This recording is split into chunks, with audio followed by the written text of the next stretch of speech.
جو بچے سکول پڑھتے ہیں، وہ معاشرتی علوم پڑھتے ہیں، وہ سمجھتے ہیں شاید پاکستان کا حدود اربع جان لینا یہ معاشرت ہے، یا ہمیں جو ٹیچر پڑھا رہے ہوتے ہیں وہ بھی یہ سمجھتے ہیں کہ ہمارا اتنا ان کو پڑھا دینا کہ پاکستان کی حدود کہاں سے کہاں تک ہے، فلاں ملک کی کہاں سے کہاں تک ہے، صرف یہ معاشرت ہے، جبکہ یہ معاشرت نہیں ہے۔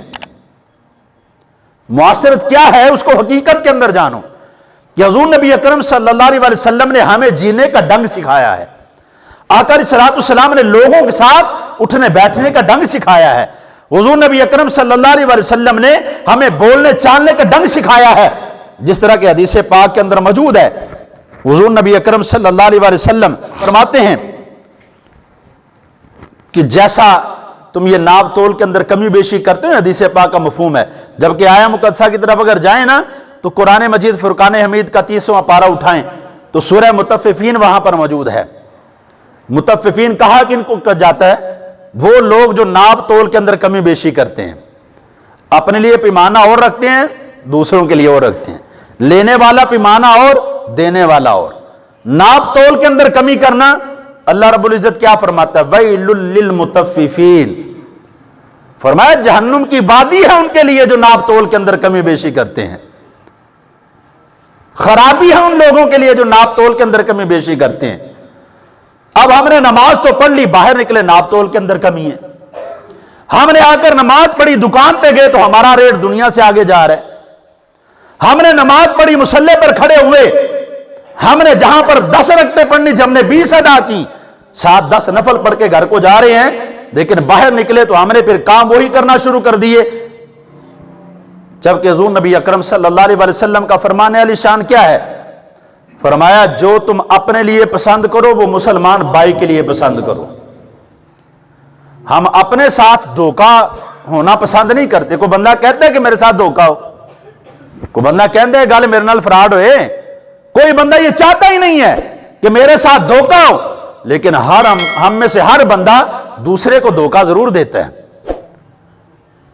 میں نہیں چاہتا میرے ساتھ کوئی جھوٹ بولے، لیکن میں سب کے ساتھ جھوٹ بولوں۔ میں نہیں چاہتا کہ مجھے کوئی کم تول کے دے، میں سب کو دے دوں۔ میں نہیں چاہتا کہ مجھے کوئی زیادہ ریٹ پر چیز دے، لیکن میں ہر ایک کو دیتا چلا جاؤں۔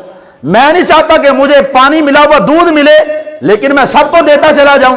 یعنی جس بات پر گفتگو کرنا چاہو کر سکتے ہو۔ ہماری عملی زندگی بہت پیچھے ہے۔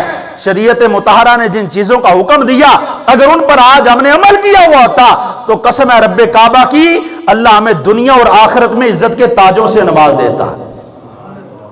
لیکن آج اگر ہم رسوائی کا سامنا کر رہے ہیں تو سب سے بڑا سبب یہ ہے ہم نے دین کے اندر بھی دوہرا معیار رکھا ہوا ہے، اپنے لیے اور محسوس بھائی کے لیے اور۔